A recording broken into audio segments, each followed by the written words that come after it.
When I was up in my soapbox earlier saying I'd fight anyone who said that they don't think this is the greatest country in the world, I should have said debate. I didn't really mean fist fight. That's not what I meant. So if you took it that way, don't take it like that. Fade, start recording now. Okay. No, but in all seriousness, I welcome all you guys out here. Thanks for coming, being here, being part of the church. It's awesome that we can kind of get a routine now of coming in here, getting together. So that's a good thing. Thank you for being here. And I think it's maybe important, and it's a good thing that can give us some joy to think about all the reasons why we love God in the first place and why He's great. And I think there's a lot of them.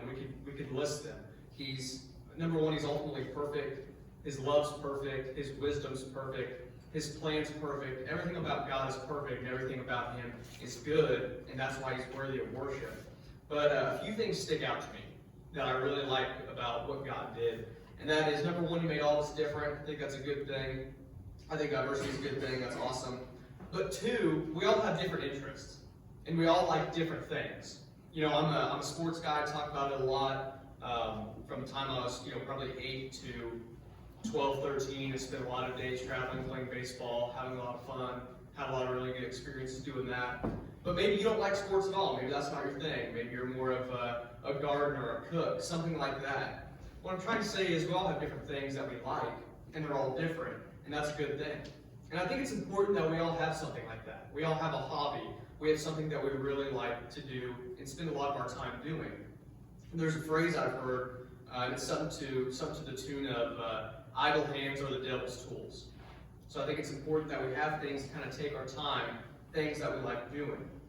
But I will say there's a fine line between having a hobby or having something that you like to do and then making an idol of it and worshiping it. There's a fine line. One of the 10 Commandments, thou shalt, make no carved image. God should be the only one that we should worship. And a lot of the time we think, well, the only thing we can worship is a person, right? Like we worship God, or if we really like a celebrity, we worship them. But that's not the case. We can worship a lot of things that we do, like our hobbies. And sometimes the things we like in life and we spend a lot of time doing, they go from being a hobby or something we like to do to taking up too much of our time and being an idol in our life and being more important to us than God. It's all about priorities. And when we put something, anything, a person, a hobby, whatever it may be, above God and our priorities, it becomes an idol. And we start worshiping that instead of God. That's a bad thing. So we're going to talk about that today, because I think a lot of the times we do this and we don't even realize we do it. So I think it's important that we get into that today. That brings us to the first question of the day. Why do we do this? Why do we take something good like a hobby or something that we like to do, and why do we cross the line into making it our whole life or making it something more important than us to God? And the first is, we like to say we'll get around to it. That's our favorite phrase as humans. I think it's one of the most dangerous in the world. I say this because as a Christian, this I'll get around to it, it's really bad and it makes us pretty lazy. I've seen this already kind of in my married life. I've been married too long. But I've seen this in my life. In the beginning, we said, Faith's going to do the dishes 50% of the time. I'm going to do the dishes 50% of the time. Now I do them 100% of the time. I'm kidding. I do about 20% of the time. She does about 80%. I'd say I do my part probably once out of every 5 times I do the dishes. Because a lot of the time when it's my turn, when it's my day to do it, I'll be in the chair watching TV or something, and I'll say, yeah, I'll get around to it. Yeah, I'll do it. And then she can't take that and eats at her, and she has to go in there and get them done really quick. I kind of use that against her sometimes. It's not good, but I do. Because we say we get around to stuff, right? And we do this in our relationship with God. We do it all the time. We find something in our life that we spend too much time on, or that we love too much, or that we put before God, and we say, okay, I have a problem. I'm going to cut back on it in a few days, and then I'll get my relationship with God right, and it'll be okay. Then a few days pass, and we're still doing this more and more and more, and not really having any time for God, and we don't do anything. We don't make any changes. And it's because we say, I'll get around to it later. But we don't make the change in our life now. I'm going to give myself one last day to, put my priorities in check, and then I'll focus on God. When we do that, we usually don't do anything right. What happens is we say we'll get to it later. When it comes to our relationship with God and maybe putting your priorities in check, if you say you're going to do something in the future, you're probably not going to do it. You need to do it now. And that's kind of the idea with idols and spending too much time with other things in our life that aren't God. So the first reason why we do it is, we say we'll get to it later, but we never do. The next reason why we form idols in our life and things that are more important to us than God is because it brings us a lot more joy than our relationship with God does. And that's kind of sad. That's a sad statement, but it's true. A lot of things in this life give us more joy than our relationship with God does. Sometimes it's a lot more fun to sit down and watch TV or sit down and play a game of some sort or anything else than sit down, open up your Bible, and really study. But we have to get out of that way of thinking that this isn't going to give me instant gratification, this isn't going to give me instant joy, so I'm just not going to do it. That's a bad attitude to have, but we do it a lot of the time. Think about the time when all of you were kids. You probably had to do certain chores. Your parents wanted you to do certain things, whether it was, go out and take care of some animals, or make your bed, or clean your room, or things like that. In the moment, I would say you probably didn't want to. Who wants to do chores? There's better things to do. Play outside, play with your friends. But you still did them. And in the moment, you're saying, this is awful. Why do I have to do this? I'm not getting anything out of this. But in the future, you get work ethic. You get perseverance. You get determination. It's the same thing with our relationship with God. When we're reading our Bible, when we're praying to Him, we may not get instant joy. That's not how it is. But it's going to better us. So we need to do it. We need to do it. And if you really want to get real with it, we should get enjoyment out of spending time with God. You should get happy and joyful to be in the Bible. You should get happy and joyful talking to God. And if you aren't getting joy out of spending time with God, none at all, you need to look at your relationship with Him and say, what am I doing wrong? Because I use this a lot, but there's this, I forget where I've seen it at, but it's this phrase that said, if you feel like you're far away from God, He's not the one that moved. You need to figure out what's going on in your relationship with Him. Because when we are getting joy from God, and we are from other things in life, more than God, that's when we're going to start making idols out of those other things, which we know we can't have a fruitful relationship with God if we're worshiping other things. And the final reason why we let idols other than God enter our life is that it can be hard to see that it's happened sometimes. What I mean by this is we're a habit-based people. We do things enough times in a row, enough days, we form habits. There's a lot of different studies on it. Some say it takes 60 days to form a habit, some say 30, some say right in the middle of 45, it doesn't matter. But we make habits, that's who we are. And when we're spending all of our time in life with other things, pretty insignificant things that aren't God, we start to form habits. And we start to let that take up most of our time. And when we say, I'm not going to read my Bible today, I'm going to do it tomorrow, or we say, I'm not going to pray today, I'll do it tomorrow, and that day turns into another day and then into a week, we certainly now have a habit that's spending all of our time without God and no time with God. It's a great time right now to think to yourselves, there's something in my life, and it may be different for all of us, that's taking up too much time, taking up too much of my relationship with God. Am I making it an idol over God? And how can I change that? Again, the answer may be different for every single one of you, but it's important that you find it, because if we want to be real, probably all of us have something. Okay, so now we know why we form these idols and why God's not a top priority. Now we need to look at, why is it bad? Because if it's not bad to worship two things at the same time, why are we even having this conversation? Well, the truth is, after doing some studying, it is bad to worship other things than God, and we're going to figure out why.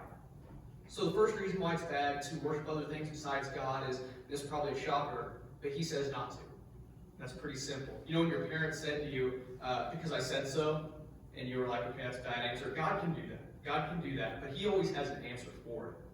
So why is it bad to worship other things besides God? Well, it tells us not to.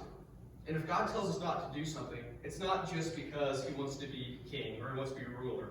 There's a good reason. There's a good reason why God should be the only thing worshipped, and it makes sense. Because if you're going to devote that much time to something in your life, if you're going to worship something, it should probably be pretty good. And there's only one thing in this world perfect, and that is God. God's the only thing worthy of worship in the first place. Anything else we're worshiping doesn't even deserve it. And it's going to leave us empty and feeling like we have nothing. But worshiping God leads us to forever fulfillment. So the number one reason why it's bad to worship other things, they're not worthy of it. God's the only thing that is. The next reason why it's a bad thing to have other idols and worship other things besides God is because you miss out on a fruitful relationship with Him. And notice I said a fruitful relationship. That is a relationship where it can be seen by others. Other people know you're a Christian, and you're not just learning things, but you're putting it into practice. You see, I can take a science test, and I can study for 5 days, and I can have all the material in my head. But if I take the test and get every answer wrong, the teacher's not going to care if I say, well, I learned it, I just didn't get the answers right. We have to start putting into practice what we learn. Being a Christian isn't just knowing facts about the Bible. When was Jesus born? Where was he born at? This, that, the other. It's putting into practice what we know. Having a fruitful relationship is when others know we're Christians, and we're expressing that on a daily basis. But if you aren't focused on God, and if you're focused on things more like TV or work or your career, it's going to be hard to show God to other people. And the thing is, we don't have to talk about this. We don't have an infinite time here. From the day God makes us, our days are numbered based on His will. While we're down here, we should want to have the best relationship with God possible, but we can only do that when He's at the top, taking up most of our time, and the other things, the insignificant things, aren't, like money, fame, or fortune. And the last reason why it's bad to have other idols and worship other things is that too much of a good thing can be a bad thing. I know we've all heard this story before. I was probably 10 or 11, and I was in band at Albion Grade School. I played the drums. I think it was just so I could fidget and hit things probably. But I played the drums. And we had a fundraiser for the band, and if you sold so much of what it was, I forget even what it was, you got this big bag of gummy bears. So I went candy. I was already hyperactive, so I wanted more sugar, because that's a good thing. And so I sold all this stuff and got this big bag of gummy bears. Huge. Like, I don't even know how many's in this bag. It should last you months. So I get it in my room that night, pop a gummy bear, wait a little bit, get another one, get a handful or so. I'm like halfway done with this bag in an hour. Okay, this is probably like 10,000 calories in like 30 minutes. I've already had all these. So I go to bed that night, wake up about 2 a.m. It is not good. Okay, in the bathroom, bad, rainbow everywhere. It's not a good thing, okay? Now to this day, 10, 11 years later, I can't eat gummy bears because I had too many and I got sick on them that one time. I look at a gummy bear, get sick. Can't have it. Too much of a good thing is a bad thing. Here's another example. 2 days ago, on a day like this, it was cloudy earlier. It looks like there's maybe some sun now. But on cloudy days and on days that rain a lot, what do we want? We want sunshine, right? We get that low, we need some sunshine. Sunshine's a good thing. A couple days ago, me and my brother are helping my grandpa bale some straw. We're out in the field. When it comes out of the chute, we're stacking it up on the trailer. We're trying to get 5 loads done. It's the middle of the 3rd load. I tell Bobby, I'm not feeling good. He's like, okay. So we keep going, 3rd load, 4th load. I say, Bobby, I'm gonna have to get off here. I don't know what's going on. And I was confused because it wasn't too hot. I was drinking a lot. And I've never had this feeling before, but it was like my skin was crawling. It was like there were fire ants all over my body. I didn't know what was going wrong. I get in the truck, it starts to get worse. My arm starts to swell. My whole body is breaking out in hives. My face is getting red, like I'm starting to shake a little bit. My body's telling me something's wrong. Well, it ends up being, I got sun poisoning. So I spent too much time in the sun and my body was having an allergic reaction to it. And so I went and I was going to go to the hospital and get a shot. I thought I needed a steroid or something to take the swelling down. It ends up, if you just get out of the sun, drink a lot of water and everything, you'll be fine. But even something like that, notice that, even something as good as sunlight can be terrible in large doses, right? Too much of a good thing is a bad thing. But guess what? There's one thing that's perfect that you can't get enough of, and that no matter how much time you spend with Him, it's always going to be good, and you know the answer, and that's God. And that's God only. So now to kind of finish this off, let's look at how we put God at the top. How do we make Him a priority, and how do we truly put Him at the top of our list? First, you have to eliminate the things that you struggle with. It's funny, a lot of people that try to lose weight, and their New Year's resolution is to get healthier and all this stuff, the first thing they do is they don't actually throw out the bad stuff in their house. If you're trying to lose weight, you should throw out all the bad stuff you're eating, right? But they don't do it. And I know this because I'll be on a diet for 1 or 2 days, wake up around midnight, and go get a cookie or a Swiss roll or something I should have thrown out. But it's what we do. The first thing we need to do if we want to put God at the top, eliminate the things that are keeping you down. What do you have a problem with? What's taking up too much time in your life? Because whatever it is, you need to start slowly kind of eliminating it out of your life. Maybe you watch too much TV. I probably watch too much TV than I should. Well, what I should do is first read my Bible, then have time with God, and once I truly do that, then watch some TV. Maybe you have a money problem. Maybe you spend a lot of money more than you probably should. You know that. Make a budget, put God's will first, and then it's not a problem anymore. Maybe you're worshiping how people view you. Maybe you just want to be viewed and accepted by other people. Well, step away from social media, all that good stuff for a little bit. Put your priorities in check. Next way to put God first and stop having other idols. Make a schedule where you're spending time with Him daily. And I harp on this because it's important. Because like I said, if we form habits and we start scheduling time with God, it's going to be easier and easier to do.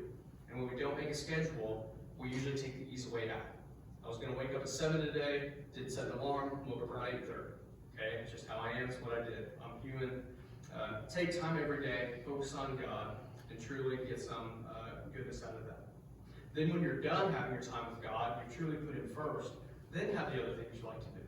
But put them second. Don't put them first. Don't put them first. Because scheduling is going to keep you accountable, and it's going to give you results. And the last way to put God first is to be self-aware. There's another study I looked at. I like scientific studies. I like to know statistics and facts and what's real and what's not. And it shows that our minds, we don't even have to try to do this, but it does this.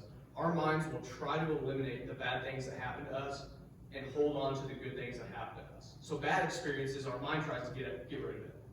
Good things, our mind tries to hold on to it. And the same is true with our relationship with God. A lot of the time we know something's wrong. We know we're spending too much time with something else. We're not putting God first.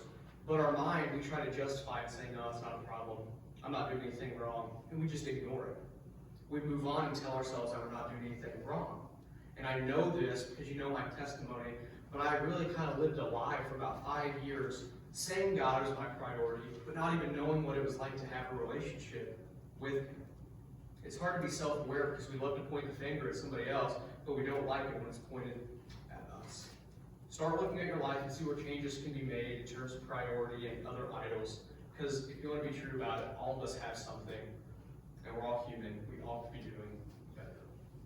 So finally, this is the last part. What happens when we start putting God first and stop worshiping other things? Number one, and this is it, our lives totally change. Again, I know this because I lived it. I was a high school kid, wanted others to like me, especially the older kids, freshman year. And I was doing anything I could to get them to pay attention to me and like me. If it was use bad language, check, I'd do it. If it was be selfish, fine. If I had to do that, great. If it was putting myself before other people, whatever it took, so that others would like me. And then I did something and I kind of asked myself, I'm like, why am I living for other people if Jesus is the one that died for me?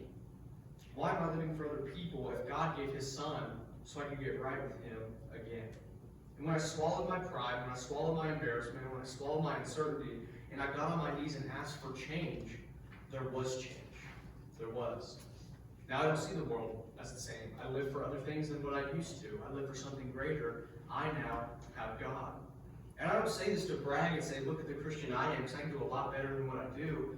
But I say this because we say all this good stuff all the time, but we never give evidence. It just so happens that the evidence for this sermon is my own life. It's my own life. Why give this sermon today? Because we live in a world of priorities, but sadly, a lot of the time, God is not at the top. We live in a world of worshiping things, again, a lot of the time, God is not at the top. If you say you're a Christian today, and I say it like that because I don't know anyone's heart. I know my dad, he's here today, I know him super well. I don't know his heart. I know Faith, love her a lot, know her better than maybe anyone else. I don't truly know her heart with God. You can't know anyone else's except your own. So if you say you're a Christian today, is God the only thing that you're worshiping? Is God at the top of your list? Is He at the middle of the list? Is He at the bottom? Is He on the back of the page? Is He even on the page at all? Are you worshiping God with something else? Just something else? Are you worshiping God at all? Go home today, do some soul searching, and figure it out. Are you worshiping something else? Are you worshiping God at all? And how can you change that? Because like I said earlier, our days here, they're numbered. But after this earthly life, we have a whole nother one to live. You just have to figure out where that's going to be. Because as always, the choice is yours. Pray. God, we're happy to be in your house, happy to be here with other Christians, other people that love you. God, I just think for this country, thank you for everything you do for us. Lord, I pray that you're the only thing that we truly worship, your first priority, and we know that everything else can come in second, third, fourth, fifth, whatever. God, you're the only one worthy of being worshipped, the only one worthy of praise. And now we practice that, and we show being Christians to other people. In your name.